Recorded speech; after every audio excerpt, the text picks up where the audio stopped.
morning to all of you. Praise the Lord. जय मसीह की। परमेश्वर को मैं धन्यवाद देता हूँ आज के दिन के लिए जो उसने आपको और मुझे दिया, आपके परिवार में जोड़ा और मेरे परिवार में जोड़ा कि हम उस परमेश्वर की सिर्फ परमेश्वर नहीं, जिंदा और जीवित परमेश्वर की आराधना करने पाए। प्रभु यीशु मसीह हम आपकी स्तुति करते हैं, धन्यवाद देते पिता कि इस समय को आपने हमें दिया कि हम पूरे परिवार होकर परमेश्वर आपकी उपस्थिति में आने पाए। प्रभु आज हमारे परिवार के हर एक सदस्य जब आपकी उपस्थिति में बैठे हुए हैं, बच्चों से लेकर हर एक व्यक्ति, प्रभु जी, प्रभु हमारा एक बहुत सुंदर समय रहा आराधना का। हम विश्वास करते हैं कि आपने हमारी की गई आराधना को कबूल किया। प्रभु आपने उस आराधना को कबूल किया जो हमारे हृदय से, हमारी प्रभु जी, हमारी आत्मा से, हमारे प्राण से और शक्ति से निकली प्रभु जी। और प्रभु हमने देखना चाहते हमारे जीवन में कि हमारा जीवन आपकी स्तुति और महिमा का कारण बने, हमारा घर, हमारा परिवार आपकी महिमा और स्तुति का कारण बने। प्रभु जब हम आपके पवित्र वचनों की ओर जाते हैं, आप हमारी मदद करना परमेश्वर, हर एक सुनने वाले कान को प्रभु जी आप आशीषित करना। धन्यवाद देते, प्रार्थना को सुना है और यीशु नासरी के नाम से हम प्रार्थना मांगते और हम सब कहेंगे आमीन, आमीन। प्रभु की स्तुति हो मेरे प्यारो। ऑलराइट, मैं इस बातों को हर समय आखिरी में कहता हूँ, इस समय पहले कहना चाहता हूँ, stay home and stay safe. Okay, अगर जरूरी है तो ही आप घर से बाहर निकलिएगा, नहीं तो आप प्लीज घर में रहिए। छोटे बच्चे लोग, आप प्लीज अपना ख्याल रखो, ठीक है। जो उम्र से ज्यादा है वो भी आप अपना विशेष तौर से ख्याल रखना। परिस्थितियां बिगड़ रही है और हमें सतर्क रहने की जरूरत है। हम घर में बैठकर अगर कुछ कर सकते हैं तो बहुत सुंदर बात है। प्रभु के वचनों को पढ़िए और प्रार्थना करिए और देखिए परमेश्वर की हमारे प्रार्थना का कैसे उत्तर देता है। आमीन, प्रेज द लॉर्ड। राइट, यहाँ पर मैं इस सुबह के समय एक बड़े महत्वपूर्ण विषय के साथ में खड़ा हूँ और प्रोबेबली मैंने इस बातों को देखा कि बहुत से लोग, बहुत से विश्वासी ऐसे कुछ विषय होते बाइबल के जो सुनना पसंद नहीं करते हैं, ठीक है। या कभी कभी कुछ प्रचारक इस प्रकार से होते कि उन विषयों पर ज्यादा बात वो करना पसंद नहीं करते। अगर मैं ऐसे कुछ बातों को कह लूँ जो मेरे कलीसिया के लोगों को पसंद नहीं आती है, तो मेरे कलीसिया के लोग छोड़कर गए तो क्या हो जाएगा। ऑलराइट, इस डर से प्रॉब्लम कुछ प्रचारक लोग इस बातों को, चंद शब्दों को, चंद विषयों को बाइबल में से बताते नहीं है। पर आज के दिन मैं एक बहुत ही एक गंभीर विषय के साथ में आपसे बातचीत करना चाहता हूँ। एक बहुत ही महत्वपूर्ण वचन मैंने आपको लेकर आया हूँ और ये सुबह के समय मैं इसलिए इस वचन को आपके लिए लेकर आया हूँ क्योंकि ये वचन आपके और मेरे जीवन से जुड़ा हुआ है, ठीक है। ये जो परमेश्वर के वचनों की जो जानकारी हमें मिलती है वचनों से, वो आपके परिवार से और मेरे परिवार से, आपके आत्मिक जीवन से और मेरे आत्मिक जीवन से, आपके चाल चलन से और मेरे चाल चलन से, आपके सोच विचार की प्रक्रिया से और जैसे मैं सोच विचार करता हूं उसकी प्रक्रिया से जुड़ी हुई है। राइट, जुड़ी हुई है और इसलिए ये विषय हमारे लिए बड़ा ही महत्वपूर्ण है। अगर आप लिख रहे हो या आप सुन रहे हो, बेहतर अगर आप लिख रहे हो और भी ज्यादा बेहतर। मेरे टॉपिक आज के विषय का या आज के इतवार के संदेश का रहेगा नो योर एनिमी। अपने शत्रु को पहचानो, अपने शत्रु को पहचानो। प्रॉब्ली हमारा टाइटल इस प्रकार से रहेगा।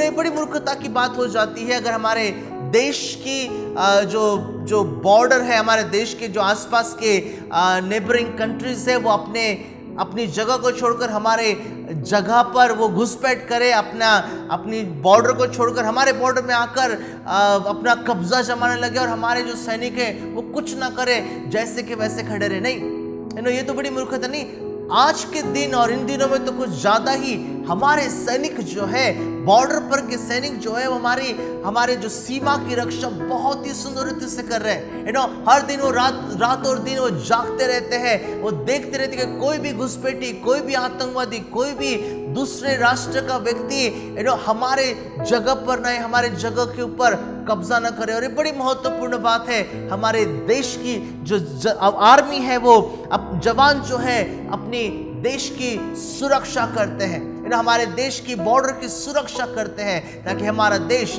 की जमीन हमारे ही देश की रहे। इस प्रकार से राइट। पर अगर वो कोई हमारे बॉर्डर में घुस आ रहा है और हमारे जो सैनिक है उसको नजरअंदाज करते तो ये बड़ी मूर्खता की बात हो जाएगी। और यही बात हमारे आत्मिक जीवन के लिए भी लागू होती है। अगर आपको आपका शत्रु पता नहीं है, ठीक है, अगर आपको आपका शत्रु पता नहीं है, आप आत्मिकता में क्यों ठंडे पड़ गए हो, इसी बातों को लेकर आप बड़े क्वेश्चन के साथ में एक प्रश्न चिन्ह लेकर आप बैठ जाते हो और सोचते हो कि मैं आत्मिकता में कमजोर कैसे पढ़ रहा हूँ, क्यों मैं प्रार्थना नहीं कर रहा हूँ, क्यों मुझे वचन पढ़ने की इच्छा नहीं हो रही है। और आप वो कौन आपसे करवा रहा है, अगर उसको ही आप जानते नहीं हो तो आप आपके शत्रु से युद्ध कैसे करोगे, राइट? आपके शत्रु से युद्ध कैसे करोगे? चंद वचनों के साथ में मैं शुरुआत करना चाहता हूँ। 2 Corinthians chapter 2 and verse 11, 2 कोरिन्थियों उसका 2 अध्याय उसके 11 वचन में पौलुस यहाँ पर कुरिन्थियों की कलीसिया को चेतावनी देता है। कुरिन्थियों की कलीसिया को यहाँ पर एक बड़ी महत्वपूर्ण बात बताता है। इस प्रकार से लिखता है यहाँ पर वो कि शैतान का हम पर दाव न चले। ठीक है, ये जो टर्म अंग्रेजी में अगर आप देखते हो तो ये सारे मिलिट्री टर्म्स जो है, मिलिट्री के जो शब्दों का इस्तेमाल किया है कि शैतान का हम पर कोई दाव न चले, क्योंकि हम उसकी युक्तियों से अनजान नहीं। हम जानते हैं वो कैसा प्लॉट करता है, हम जानते हैं, हम अनजान रहते हैं, इसलिए हमें पता नहीं कि वो किस प्रकार की युक्तियों को करता है। उसी प्रकार से पौलुस इफिसियों की किताब के 6वें अध्याय और उसके 10 वचन में और 11 वचन में यहाँ पर इस प्रकार से लिखता है 10 and verse 11। और ये यहाँ पर पौलुस युद्ध की, आत्मिक युद्ध की तैयारी के बारे में लिखता है। देखो तो वचनों में क्या लिखा है, इसलिए प्रभु में और उसकी शक्ति के प्रभाव में बलवंत बनो, परमेश्वर के सारे हथियार बांध लो कि तुम शैतान की युक्तियों के सामने खड़े रह सको, शैतान की युक्तियों के सामने खड़े रह सको। Why we need to know our enemy? Question mark। हमें हमारे शत्रु को क्यों जानने की जरूरत है?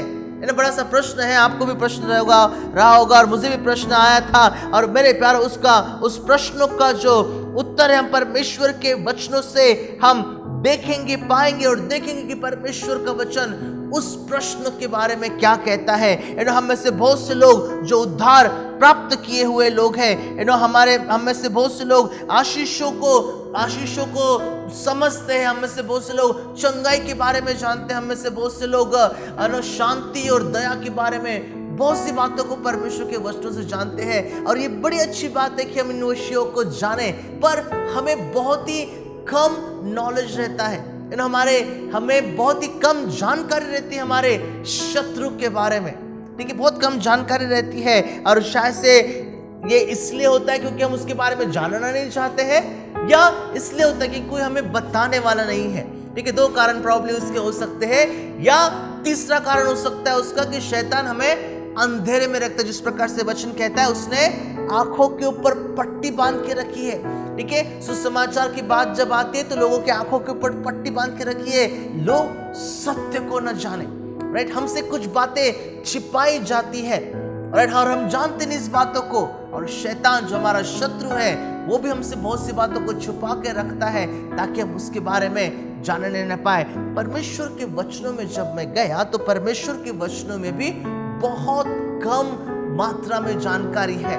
ठीक है, बहुत सी बातें शैतानी के बारे में वचनों में लिखी नहीं, बहुत ही कम जानकारी आप उस दुष्ट आत्मा के बारे में, लूसीफर है, शैतान के बारे में आप वचनों में पाओगे। ठीक है, वो इसलिए है क्योंकि परमेश्वर का वचन में परमेश्वर ये विषय है, परमेश्वर की महिमा, परमेश्वर कितना महान है उसके बारे में बाइबल में लिखा गया है। शैतान का उसमें कोई भाग ही नहीं है। ठीक है, तो परमेश्वर उसके बारे में हमको जितनी बातें बताना चाहता है उतनी बातें वो हमें बताता है, और वो बातें बड़ी गंभीर बातें। और इसलिए हर एक वचनों को मैं जो आज के दिन आपको दे रहा हूं, हर एक वचनों को जो हम आज के दिन पढ़ रहे हैं, प्लीज आप नोट डाउन करके रखिएगा। आने वाले दिनों में प्रोबेबली ये वचन आपको काम में आएंगे। 1 Peter chapter 5 and verse 8 महत्वपूर्ण वचन है हमारे लिए। और उस वचनों को मैं आपके सामने पढ़ना चाहता हूं। खतरनाक वचन है, लिखा इस प्रकार से, सचेत हो और जागते रहो, क्योंकि तुम्हारा विरोधी शैतान गरजने वाले सिंह के समान इस खोज में रहता है कि किसको फाड़ खाए। युद्ध का एक बड़ा महत्वपूर्ण सिद्धांत होता है अपने शत्रुओं को भली भांति जानना। ठीक है, अगर हमारे शत्रु राष्ट्र से अगर हम युद्ध कर रहे हैं तो हम उस शत्रु राष्ट्र के बारे में सारी खुफिया जानकारी हम प्राप्त कर लेते हैं, ताकि उनके साथ में युद्ध करना हमारे लिए आसान हो जाए। अगर हमारे पास में 100 सोल्जर है और उनके पास में 10,000 सोल्जर है, हमको पता ही नहीं कि वो 10,000 सोल्जर के साथ में हम पर युद्ध करने वाले हैं, तो हम शायद से उनसे हार जाएंगे। हम खुफिया एजेंसी के द्वारा, खुफिया खबरों के द्वारा हम उनकी बातों को जान लेते। सो इसलिए युद्ध में जब लोग जाते तो एक बड़े सिद्धांत के साथ में जाते हैं कि आगे वाली जो पार्टी है, आगे वाला जो ग्रुप है, उसके पास में क्या है और हमारे पास में क्या है, हम उससे कैसे और बेहतर बन सकते हैं। सो युद्ध की ये जो सिद्धांतों को आप यहाँ पर देखते हैं। और शैतान जो हमारा शत्रु है, दिखता नहीं है, मैंने तो नहीं देखा, राइट, दिखता नहीं है। कोरोना भी इसी प्रकार से कुछ तो भी है। इन दिनों में कोरोना के बारे में अभी तो थोड़ी बहुत जानकारी है। 3-4 महीनों पहले जब ये बीमारी आई थी तो लोग सोच रहे थे कि यार क्या बीमारी है, कुछ नहीं होता, हम आराम से रह गए, कोई दिक्कत नहीं, कोई तकलीफ नहीं है। पर जैसे जैसे लोग इस बीमारी का शिकार हो रहे थे, मेडिकल साइंस ने इस बीमारी को डिकोड करना शुरू कर दिया, और उनके बाद में उनको पता चला कि ये बीमारी जो है वो लोगों के एक दूसरे के साथ में संपर्क में आने से होती है। अगर कोई कोविड पॉजिटिव है तो उसको वो किसी और के संपर्क में आता है तो ये बीमारी उस दूसरे व्यक्ति को लग जाती है। छींक के द्वारा या खांसी के द्वारा या छूने के द्वारा ये बीमारी एक दूसरे से फैलती है। और इन दिनों में इसलिए लोग मास्क का इस्तेमाल करते हैं, सैनिटाइजर उनके पास में रहता है, कई सारे प्रिकॉशन अपने शरीर के बचाव के लिए कर रहे हैं। करना बहुत ज़रूरी है। मैं फिर एक बार आपसे कहना चाहता हूँ, आपसे दरख्वास्त करना चाहता हूँ, प्लीज़ अपने घर में रहिए, सुरक्षित रहिए। बहुत ज़्यादा सुरक्षितता रखने की ज़रूरत है, क्योंकि आपका जीवन जितना आपके लिए अमूल्य है उतना उससे कई बढ़कर उस परमेश्वर के लिए अमूल्य है, राइट। आपके जीवन के द्वारा वो अपनी महिमा करना चाहता है, आपके जीवन के द्वारा वो उसकी सेवकाई करना चाहता है, राइट। सो सेवकाई की नज़र से देखे तो आपका जीवन बहुत ही अमूल्य है। सो स्टे सेफ और अपने ही घर में रहिएगा और परमेश्वर को धन्यवाद और उसके नाम की स्तुति इस प्रकार से कीजिएगा, राइट। सो मैं यहाँ पर कह रहा था कि उस शत्रु के बारे में, ठीक है, उस शत्रु के बारे में हमने सारी डिटेल्स को जानना बहुत जरूरी है, ठीक है। वो कैसा है, गरजने वाले सिंह के समान। पीटर उसको यहाँ पर किस प्रकार से कहता है, पतरस की किताब के 5वें अध्याय और उसके 8वें वचन में से इस प्रकार से लिखा, क्योंकि तुम्हारा सगा संबंधी नहीं, ठीक है, वो हमारे फेवर में बात नहीं करता है, राइट, हमारे साथ में भलाई की बात नहीं करता, हमारे विरुद्ध में। शत्रु हर समय विरुद्ध में काम करता है और ये शत्रु जो है इस प्रकार से लिखा है उसके बारे में कि तुम्हारा विरोधी शैतान गरजने वाले सिंह के समान इस खोज में रहता है, continuously, constantly in work, right. वो शांत नहीं रहता, थकता नहीं है, वो कभी निराश नहीं होता। अरे आज मैंने किसी से पाप नहीं करवाया, आज मैंने किसी से नहीं कहा मैं आत्महत्या करो और आज के दिन मैं अच्छे कामों को करूंगा, नहीं। उसके पास में बुराई के ही काम भरे हैं और वो बुराई को ही बांटते फिरने वाला वो दुष्ट आत्मा है। और इसलिए हमने उस शत्रु के बारे में जानना और उसको समझना बहुत ही जरूरी है। परमेश्वर का वचन हमें इस प्रकार से समझने के लिए मदद करता है। प्रेज द लॉर्ड, प्रभु की स्तुति हो। इन दिनों में कुछ परिवार मेरे पास में आते हैं और मेरे पास में आकर कहते हैं, पास्टर जी हमारा प्रार्थना में मन नहीं लगता है, पास्टर जी हमारा वचनों में मन नहीं लगता है, पास्टर जी हम नहीं जानते कि मैं क्या करूं अपने जीवन में, हमारे परिवार में मुश्किलें बढ़ रही है पास्टर जी, ठीक है, हमें पता नहीं कि हमारा जीवन हम आगे किस प्रकार से जिए। और उसके बाद में जो निगेटिव थॉट्स होते, जैसे सुसाइड होना या डिवोर्स की बातें या झगड़े की बातें या अपने आप को हर्ट करने की बातें, अपने आप को वेदना देने की बातें, ये सारी बातें हमारे दिमाग में चलती रहती है और हम इस प्रकार से करना भी चाहते हैं, है ना। बहुत से लोगों का इन दिनों में आत्मिक जीवन जो है ठंडे से ज्यादा कोल्ड, जो ज्यादा ठंडा होता है उस लेवल पर चले गया है। ठीक है, हमारा आत्मिक जीवन मजबूत नहीं हो रहा है, हमारा आत्मिक जीवन घटता और घटता जा रहा है। इसमें फायदा शैतान का हो रहा है। परमेश्वर इस बातों से बहुत ही दुखी है कि हमारा आत्मिक जीवन मजबूत क्यों नहीं हो रहा है। अरे परमेश्वर का वचन यहाँ पर हमें मदद करता है समझने के लिए कि हमें उस शैतान के बारे में सारी बातें भली भांति डिटेल्स में जानने की जरूरत है, जो परमेश्वर का वचन बताता है। आमेन, प्रेज द लॉर्ड। हमारा शत्रु करता क्या है, हमारे समय को वो बांटता है। जिस समय का इस्तेमाल हमने लोगों से प्यार करने के लिए करना था, जिस समय का इस्तेमाल हमने लोगों को उत्तेजित करने के लिए करना था, जिस समय का इस्तेमाल हमने हमारे परिवार की खुशियों को समेटने का, खुशियां बांटने के लिए करना था, वही समय का इस्तेमाल शैतान करता है कि हमें एक दूसरे से लड़ाए, एक दूसरे से झगड़ा कराए, हमारे बाइबल को हमसे दूर लेकर जाता है वो, ताकि हम बाइबल पढ़ने की इच्छा न रखें। प्रार्थना के समय में ऐसी कुछ बातों को, ऐसी कुछ घटनाओं को हमारे जीवन में वो दोहराता है कि हमारा बिल्कुल मूड नहीं होता है, बिल्कुल लगता नहीं कि मैं जाकर प्रार्थना करूं। राइट, बहुत से जो जीवनों में मैं इस प्रकार के उतार और चढ़ाव को देखा है। बहुत से लोगों के जीवन में मैंने देखा है कि वो अपने जीवन में मैं नहीं कहता हूं कि आपकी इच्छा नहीं करने की, नहीं, आपकी बिल्कुल इच्छा है। राइट, आप में से सभी की मैं कहूंगा कि जो विश्वासी है, आप सबकी इच्छा है कि आप प्रार्थना करें, वचन पढ़े, खुशी के साथ में रहे, आनंद के साथ में रहे, परिवार में शांति रही हो, सारी बातें एब्सोल्युटली आप चाहते हो, आप बिल्कुल चाहते हो इस प्रकार की बातें, पर आप ये नहीं जानते हो कि ये सारी बातें आपके जीवन में कौन नहीं लेकर आ रहा है। राइट, कौन इस सारी बातों के पीछे का कौन कारण है, प्रोबेबली आप इस बातों को नहीं जानते, और इसलिए हम शैतान को छोड़कर हमारे लिए लोग ही दुश्मन हो जाते हैं, और हमारा जो असली शत्रु है उसको हम अलग रखते हैं, और मनुष्य एक दूसरे के साथ में, रिश्तों में एक दूसरे के साथ में लड़ाइयाँ शुरू हो जाती है।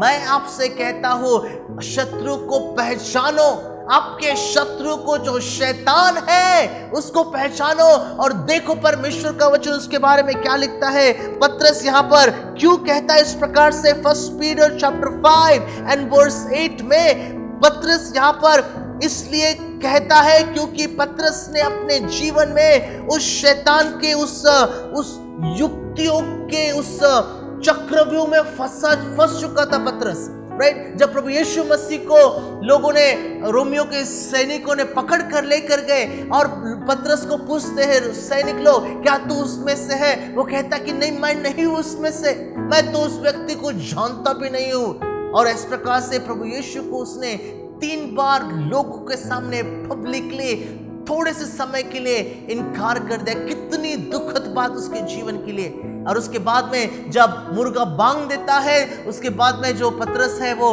रोता है और कहता है, प्रभु मैंने ऐसी मेरे से गलती किस प्रकार से कर ली। ठीक है, ट्रेडिशन इस प्रकार से कहता है कि उसके बाद में प्रभु यीशु मसीह उसको क्षमा करते, प्रभु यीशु मसीह का स्वर्गारोहण हो जाता है। और उसके बाद में जब पतरस कहीं पर भी रहता है और जब कभी मुर्गा बांध देता है, जब जो चिल्लाता है, पतरस को इस बातों का बहुत दुख लगता है। वो अकेले में जाता है, रोता है, और वहां पर फिर परमेश्वर से क्षमा पूछता है और कहता है, प्रभु मैं इस प्रकार से नहीं करूंगा, शैतान ने मुझे फंसाया, मैं इसके बाद में इस प्रकार की बातों में उसके नहीं फंसूंगा। और इसलिए वो हमें सचेत करता है, इसलिए हमें वो बताता है। देखो तो यहाँ पर वचनों में एक बड़ा ही सुंदर सी बात यहाँ पर लिखा है इस प्रकार से, 8वां वचन, सचेत हो और जागते रहो, क्योंकि तुम्हारा विरोधी शैतान गरजने वाले सिंह के समान, उसके पास कोई दया नहीं है।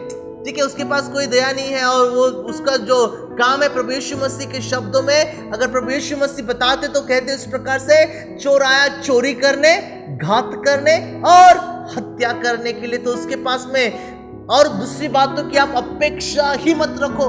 ठीक है, शैतान और दुष्टता की शक्तियों के पास में आप अपने लिए भलाई के लिए, आपके लिए अच्छा हो जाए, आपके लिए शुभ बात हो जाए, एक अच्छा बात हो जाए, इसकी बिल्कुल ही अपेक्षा न करना, क्योंकि उससे ये बातें नहीं होती है। जानो उस शैतान के बारे में, उस शत्रु के बारे में जानो, उसके पास में बिल्कुल ये सारी बातें होती नहीं है। जबकि वो आपको कहेगा कि ऐसा करो, ठीक हो जाएगा, सब कुछ हो जाएगा, राइट। उसके पास में भलाई की बातें बिल्कुल नहीं। इसलिए वचन यहाँ पर कहता है, शैतान गरजने वाले सिंह के समान इस खोज में रहता है कि किसे फाड़ डाले। पतरस नहीं चाहता कि हम विश्वासी उस शैतान जो एक सिंह है उसका आहार बने, उसका भोजन बने। इस प्रकार से वो नहीं चाहता कि हमें वो खा डाले, वो नहीं चाहता कि हमारे आत्मिक जीवन को वो और भी कमजोर और कमजोर और कमजोर और कमजोर और कमजोर करे, और हम इतने आत्मिकता में कमजोर हो जाए कि हमें उठने की हमारे पास में ताकत नहीं रहे। आत्मिकता में मनुष्य जब कमजोर हो जाता है, प्लीज मैं आप सभी लोगों से, अगर आपने आपकी बाइबल को बहुत दिनों से नहीं उठाया है, प्रार्थना नहीं की है, परमेश्वर की आराधना में उपस्थिति में समय बिताने की इच्छा नहीं रख रहे हो इन दिनों में कलीसिया भी नहीं है, नहीं तो हफ्ते में एटलीस्ट एक बार, एक दिन में 2 घंटों के लिए तो प्रॉबेबली आप आते थे और आराधना करते थे। पर आप में से कुछ लोग अभी भी वचनों से और प्रार्थना से, आत्मिक जीवन से कोसों दूर जाने के रास्ते पर हो। मैं नहीं कहूंगा कि आप सब लोग मुकर गए हो, आप सब लोग फिर गए हो, नहीं। आप उस शैतान आपको उस रास्ते से भटका कर, वो सकारा मार्ग से निकाल कर आपको वो चौड़े मार्ग पर लेकर जा रहा है, दुनिया की चकाचौंध की ओर लेकर जा रहा है। पर प्रभु यीशु मसीह कहते हैं सकारा मार्ग चुनो, प्रभु यीशु मसीह का मार्ग चुनो। वही मार्ग है और वही सत्य है और वही जीवन है। परमेश्वर का वचन यहाँ पर बताता है, वो इस समय परिवार को फाड़ने की बात कर रहा है। पतरस कहते तुम सचेत रहो, जागते रहो, देखो तो तुम्हारा परिवार के टुकड़े तो नहीं हो रहे हैं, देखो तुम्हारे आत्मिक जीवन में, रिश्तों में शैतान कुछ फाड़ तो नहीं खा रहा है, तुम्हारे खुशियों की, तुम्हारे आनंद की, तुम्हारे मुस्कुराहट की चोरी तो नहीं हो रही है। सचेत रहो भाई, जागते रहना, प्लीज जागते रहो और सचेत रहो। और देखो तुम्हारा शत्रु जो है, डरने की जरूरत नहीं है तुझसे, उस शत्रु से डरने की जरूरत नहीं तो शत्रु से लोग डरते, पर इस शत्रु से डरने की जरूरत नहीं है। इस शत्रु से सिर्फ सचेत और सावधान रहने की जरूरत है। वो हार चुका है और इसलिए पतरस यहाँ पर हमें सचेत रहने के लिए कहता है, शत्रु से हमें वाकिफ कराता है कि वो किस प्रकार का अटैक हमारे और करता है। मैंने शुरुआत में एक वचन को पढ़ा था, बड़ा ही महत्वपूर्ण वचन, और जिस प्रकार से मैंने कहा कि बाइबल में शैतान के बारे में बहुत कम जानकारी दी गई है, और जहाँ कहीं वो जानकारी मिलती है आप प्लीज वचनों में ढूंढो, पढ़ना उसके बारे में। बहुत सारी जानकारी नहीं, पर जितनी जानकारी दी है उतनी हमारे लिए काफी है, ताकि हम हमारे शत्रु को जाने और अपने आप को बचाए रखे और देखें कि हम परमेश्वर के अनुग्रह में और उसकी सुरक्षितता के में बढ़ रहे हैं। शुरुआत में मैंने कहा था 2 Corinthians chapter 2 and verse 11, जो आखिरी भाग है यहाँ पर इस प्रकार से कहता है। 2 Corinthians chapter 2 and verse 11 में इस प्रकार से लिखा है कि शैतान का हम पर दाव न चले। ये दाव जो होता है जब शतरंज खेली जाती है, अगर आप लोग चेस खेलते हो तो आप इस बातों को समझोगे। मैं और मेरा बेटा इन लॉकडाउन के दौरान हमने चेस सीखा, चेस किस प्रकार से खेला जाता है, राइट। और अभी तो वैसे भी ज़्यादा एक्सपर्ट वो हो गया, और मुझे ही मात दे देता है कि, और मुझे ही पता नहीं चलता कि कौन सी चाल कहाँ पर खेलने की, और वो जब जीतता है बड़ा खुश हो जाता है, राइट। चेस के जैसा ही ये शैतान जो है अपनी चाल चलता है, ठीक है। अपने जीवन को भी अगर आप एक शतरंज के बोर्ड के ऊपर देखते हो तो आप जो चाल चलते हो, शैतान भी उसी प्रकार से आपको फंसाने के लिए चाल चलता है। और यही शब्द का उपयोग यहाँ पर हुआ, लिखा है इस प्रकार से कि शैतान का हम पर दाव न चले, ठीक है, कोई दाव न चले, क्योंकि हम उसकी युक्तियों से अनजान नहीं है, हम उसकी युक्तियों से अनजान है। कम ऑन, हम उसकी युक्तियों से अनजान हैं, इसलिए हम पर शैतान वार करता है। हम उसकी युक्तियों से अनजान हैं, इसलिए हम विश्वास में गिर जाते हैं। हम उसके युक्तियों से अनजान रहते हैं, इसलिए अशांति को हम अपना लेते हैं। इसलिए हमारे जीवन में बुराइयों के बहुत नजदीक चले हम जाते हैं। इसलिए हम डिप्रेशन का शिकार होते हैं। निराशा हमारे बहुत नजदीक आ पाती है। हम उसकी युक्तियों से अनजान रहते हैं। इसलिए आप देखो कि आप अपने जीवन में, मैं अपने जीवन में विश्वासता में, विश्वास योग्यता में और आत्मिकता में मैं कमजोर पड़ रहा हूं और हमें पता ही नहीं चलता है। राइट, ये जो इन दिनों की बीमारी है, कोरोना वायरस जो बीमारी है, कैसे लग जाती है, आप किसके संपर्क में आते हो और कौन है जो उस वायरस को अपने साथ में लेकर जा रहा है, पता ही नहीं चलता है। राइट, और इसी प्रकार से ये जो आत्मिकता में कमजोर होने की जो बीमारी है, हमको कब लग जाती है हमें पता ही नहीं, क्योंकि कोरोना के जैसे जो हमारा शत्रु है वो भी दिखता नहीं है, पर परमेश्वर का वचन में उसको ऑलरेडी डिकोड किया है। हालेलुया, उसको ऑलरेडी बता चुका है, उसको उसका नकाब हटाया है और बताया कि जो शैतान है ये सिंह के समान, वो भी गरजने वाले सिंह के समान फाड़ खाने के लिए, वो तो एक सुंदर से स्वर्गदूत का रूप लेकर आपके पास में आएगा और आपको भरमाएगा। वो तो हवा तेरे पास में जब आता है तो सोच मत कि वो सांप जो है वो बड़ा ही सुंदर सा प्राणी है। शैतान किसी का भी रूप धारण करके आएगा और बहला फुसलाएगा और अच्छी अच्छी बातों को बताएगा, परमेश्वर के विरुद्ध जाने वाली बातों को बताएगा और ऐसे बताएगा कि कुछ भी होने वाला नहीं है। और यही बात है अदन की वाटिका में, जब हवा के पास में सांप जो धूर्त शैतान है, जो धूर्त सांप का स्वरूप लेकर आता है, वहां पर भी हवा को इसी रीति से वो भरमाता है, फुसलाता है, उससे उस फल को तुड़वाता है। फल को खा ले, कोई दिक्कत नहीं, खा ले। तो उसको तेरे पति को भी देकर आ जा, काम कर रहा होगा वहां पे वो, राइट, जब बगीचे में काम कर रहा होगा, थक चुका होगा, उसको भी देकर आ जा। और दोनों ने जब वो फल खाते हैं, उनके आंखें खुल जाती है और देखते कि हमने तो पाप किया है, हमने तो नग्न की अवस्था में है, और वहां से पाप शुरू हो गया। शैतान हमसे उन सारी बातों को कराता है जो परमेश्वर की आज्ञा के विरुद्धता में है। कैसा कराता है वो, जब हमको वो परीक्षा में डालता है। जेम्स में एक वचन है, मैं आपके साथ में बांटना चाहता हूँ। परमेश्वर कभी लोगों को परीक्षा में नहीं डालता है, पर कौन डालता है? देखो वचनों में लिखा है, James chapter 1 and verse 13 to verse 16। James जो है याकूब प्रभु यीशु मसीह का भाई है, और वो इस प्रकार से विश्वासियों को, अविश्वासियों के लिए नहीं, विश्वासियों को इंस्ट्रक्शंस देता है कि देखो, शत्रु के बारे में जानो और उस शत्रु कैसा फंक्शन करता है उसके भी बारे में देखो। तो क्या लिखा है?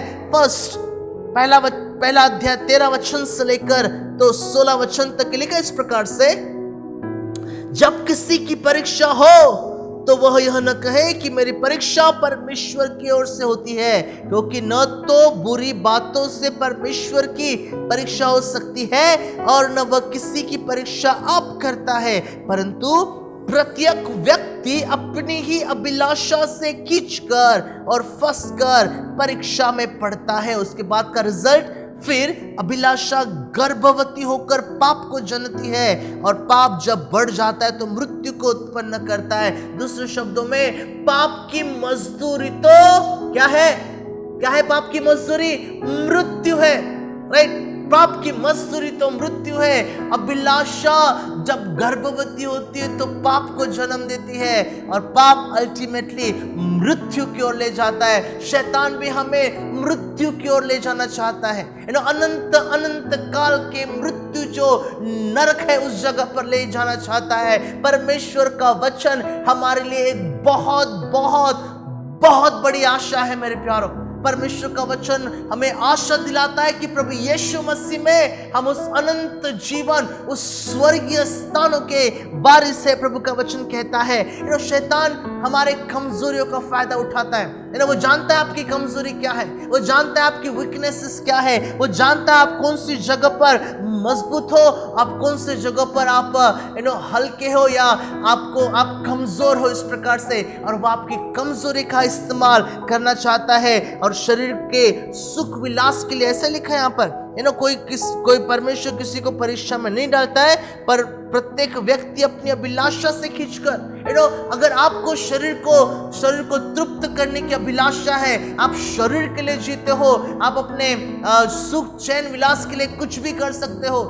शैतान हमें अलग अलग व्यसनों में गिराता है। इन दिनों में बहुत सी जगह पर ड्रग्स और नशीली पदार्थों का सेवन और दारू पीना और गांजा और सारी जो नशीली पदार्थ है उसका सेवन कई मात्रा में बढ़ चुका है। जवान लड़के, 10-12 साल की उम्र के लड़के इन बुरी आदतों का शिकार हो रहे हैं। शैतान अपने बड़े ही बहुत ही टैक्टफुली अपना उस दाव पेच चलाकर जवानों को इन सारे बुरी आदतों का शिकार बना रहा है। Know your enemy. देखो, आपका जीवन परमेश्वर की नजर में बहुत ज्यादा अमूल्य है।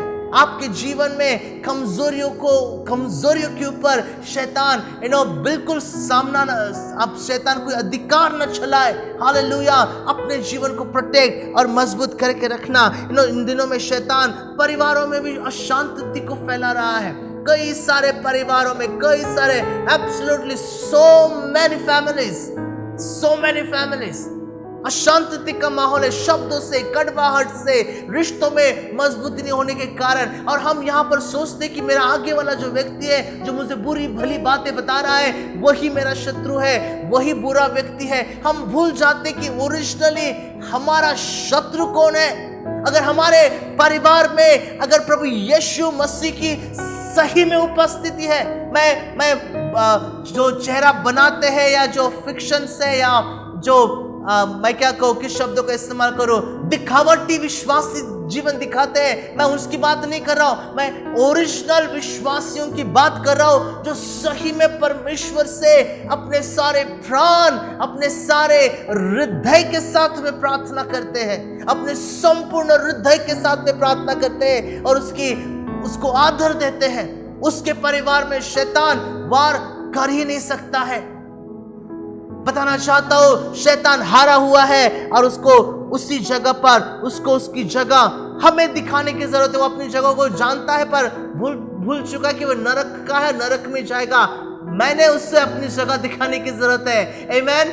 Praise Lord. प्रभु की स्तुति हो, प्रभु के नाम की प्रशंसा हो। शैतान हमें परमेश्वर से, उसके वचनों से दूर लेकर जाता है।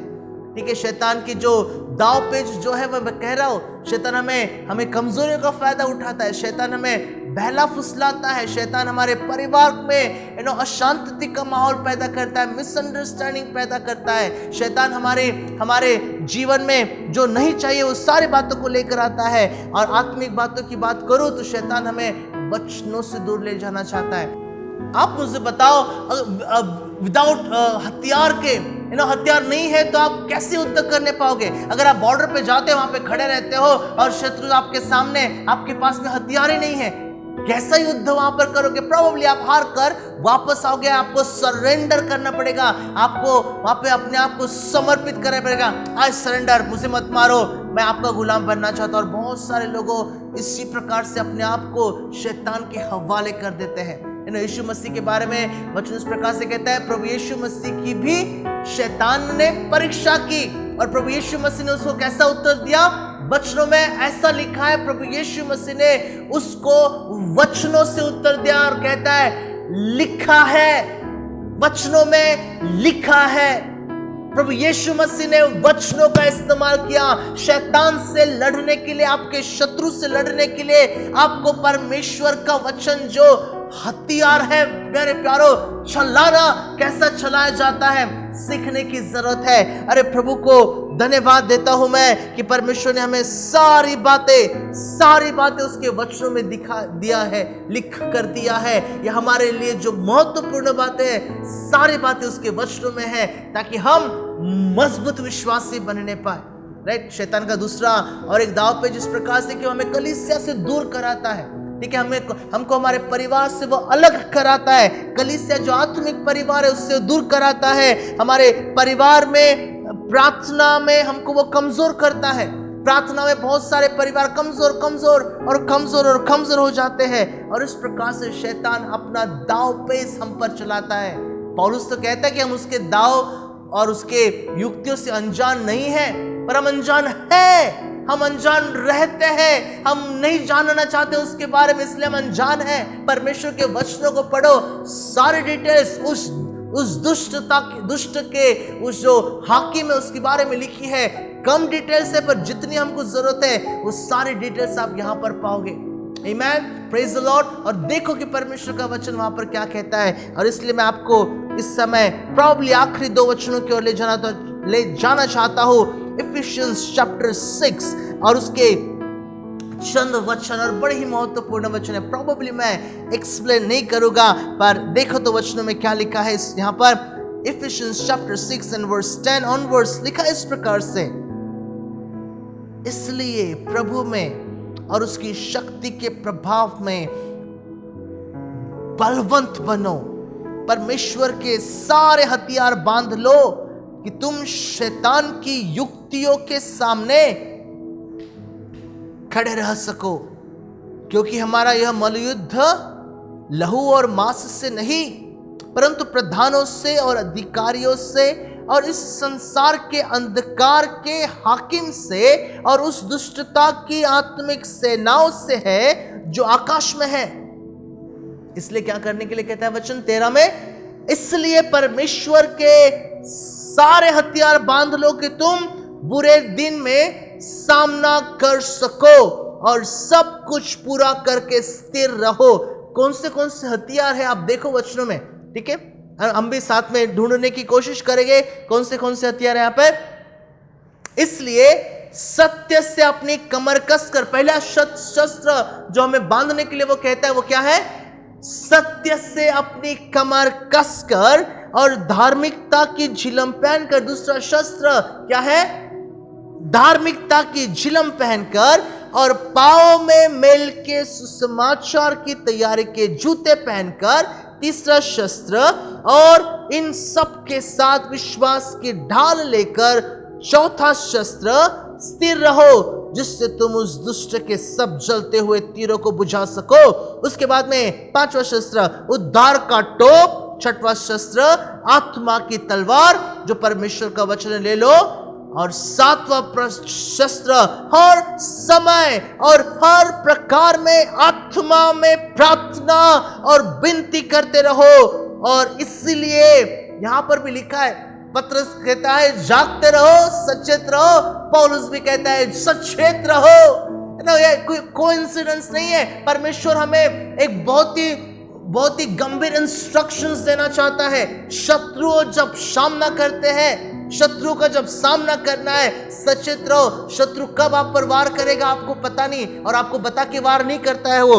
वचन के लिखा है यहाँ पर, जागते रहो कि सब पवित्र लोगों के लिए लगातार विनती किया करो। परमेश्वर का वचन हमें क्या करना चाहिए उसके बारे में बताता है। आमेन, प्रेज द लॉर्ड।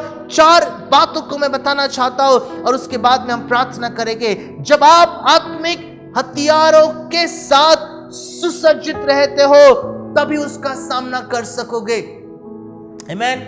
जब आप आत्मिक हथियारों के साथ में, जो अभी हमने पढ़े थे, उस आत्मिक हथियारों के साथ में, ठीक है, अगर आपके पास में बंदूक है पर उसके अंदर में बुलेट से नहीं है तो क्या मतलब है उस बड़ी सी बंदूक उठाने का, ठीक है। अगर आपके पास में तलवार है पर म्यान आपके पास में उसके अंदर तलवार नहीं तो क्या मतलब है उस सारे बातों को रखने का, राइट। सो परमेश्वर के सारे हथियार, सर से लेकर पांव तक के प्रोटेक्शन आपको मिला है।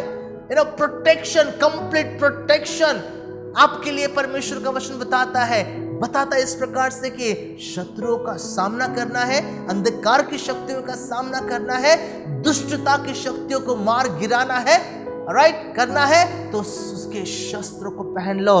पहली महत्वपूर्ण बात, जब आप आत्मिक हथियारों से सुसज्जित होते हो, राइट, सुसज्जित। अगर आपने किसी मिलिट्री मैन को देखा है जब वो संपूर्ण तैयार होता है, क्या सुंदर, क्या डरावना लगता है वो, ना खतरनाक लगता है। पहले के युद्ध में जो लोग लड़ाई के लिए जाते थे, जब वो सुसज्ज होते थे और घोड़े में बैठते तो कितना पराक्रमी वो नजर आते थे। हर एक विश्वासी, हालेलुया, पराक्रमी जीवन जीने वाला विश्वासी होना चाहिए। आमीन। शत्रुओं को हमें हराना है, वो हमारे शत्रु को हराना है जो हमें प्रभु से और उसके वचनों से, आत्मिक जीवन से दूर ले जाता है। दूसरी महत्वपूर्ण बात, जब हम वचन, प्रार्थना, विश्वास में मजबूत रहते हैं तब उसका हम सामना कर सकते हैं। वचन, प्रार्थना, विश्वास, वचन, प्रार्थना, विश्वास मजबूत रहते हैं तभी हम उसका सामना कर सकते हैं। तीसरी महत्वपूर्ण बात, जब आप मसीह में जयवंत जीवन जी रहे हो, लिसन टू मी केयरफुली, बड़ा ही महत्वपूर्ण बात है। जब आप मसीह में जयवंत जीवन जी रहे हो तब आप उसका सामना कर पाओगे। राइट? शत्रु को हारना आपके लिए जयवंत वाली बात नहीं हो जाती है। मसीह के साथ आप नजदीकता में हो, ये जयवंत वाली बात है। जयवंत से भी बढ़कर बात प्रभु का वचन कहता है। शत्रु तो मसीह की उपस्थिति जब आपके जीवन में रहती है वह ऐसे ही हार जाते हैं। जब प्रभु यीशु मसीह अपने चेलों को अधिकार देते हैं और चेले जाते हैं और दुष्ट आत्मा को निकालते हैं और कहते हैं, अरे वाह रे वाह, मैंने उसके ऊपर हाथ रखा, वो फ्लैट गिर गया और सारे दुष्ट आत्माएं जो है भाग गए। प्रभु यीशु मसीह उनको एक चेतावनी देते हैं। देखो तो क्या लिखा है, लूका रचित सुसमाचार 10वां अध्याय और उसके 20 वचन में लिखा है इस प्रकार से। 70 चेले जब प्रभु यीशु मसीह के पास में लौट कर आते हैं तो उसके बाद में क्या लिखा है, 17 से मैं पढ़ूं ताकि आप उसका कॉन्टेक्स्ट समझ नहीं पाओ। 17 वर्ष लिखा है इस प्रकार से, वे 70 आनंद करते हुए लौटे और कहने लगे, हे प्रभु, तेरे नाम से दुष्ट आत्मा भी हमारे वश में है। उसने उनसे कहा, मैं शैतान को बिजली के समान स्वर्ग से गिरा हुआ देख रहा था। देखो, मैंने तुम्हें सांपों और बिच्छुओं को रौंदने का और शत्रु की सारी सामर्थ्य के ऊपर अधिकार दिया है और किसी वस्तु से तुम्हें कुछ हानि नहीं होगी। 20 वचन, दैट्स इंपॉर्टेंट वर्स। तो भी इससे आनंदित मत हो कि आत्मा तुम्हारे वश में है, परंतु इससे आनंदित हो कि तुम्हारे नाम स्वर्ग पर लिखे हुए हैं। स्वर्ग पर लिखे, तुम्हारा रिश्ता उस स्वर्गीय परमेश्वर के साथ में मजबूत है, इसलिए तुम आनंदित हो। तुम आनंदित इसलिए हो क्योंकि प्रभु यीशु मसीह तुम्हारा परमेश्वर है, वो सेनाओं का राजा तुम्हारा भी परमेश्वर बना है, इसलिए तुम आनंदित हो। शत्रुओं की सेना पर वो विजय देता है हमें, इसलिए तुम उसके लिए फूलो मत। बहुत से बार हम सोचते कि ये सब कुछ जो कर रहा हूं मैं कर रहा हूं, नहीं। परमेश्वर का वचन कहता है ये सारी जो सामर्थ्य हमारे द्वारा परमेश्वर प्रकट करता है ताकि उन सारे बातों में उस परमेश्वर की महिमा होने पाए। And then last and fourth thing लिखा है इस प्रकार से, जब आप परिवार में परमेश्वर के प्रेम में रहते हो तब उसका सामना कर पाओगे। ये जो प्रेम है ना, लव जो है, ठीक है, मैं किसी दूसरे प्यार की बात नहीं कर रहा हूं, मैं उस अगापे लव की बात कर रहा हूं, उस निस्वार्थ प्रेम की बात कर रहा हूं। अगर हमारा घर प्रोटेक्टेड है निस्वार्थ प्रेम से, अगर हमारे घर में निस्वार्थ प्रेम है, किसी स्वार्थीपन की भावना नहीं है, राइट, तो वो घर में शैतान पैर रख ही नहीं पाता है। उस घर में शैतान पैर एब्सोल्युटली रख नहीं पाता है। प्रेम जो है ये बहुत ही महत्वपूर्ण बात है, राइट। प्रेम बहुत सारे पापों को वो ढांप देता है, सारे बुराई को वो निकाल देता है, क्षमा करने के लिए मदद करता है, निस्वार्थ प्रेम।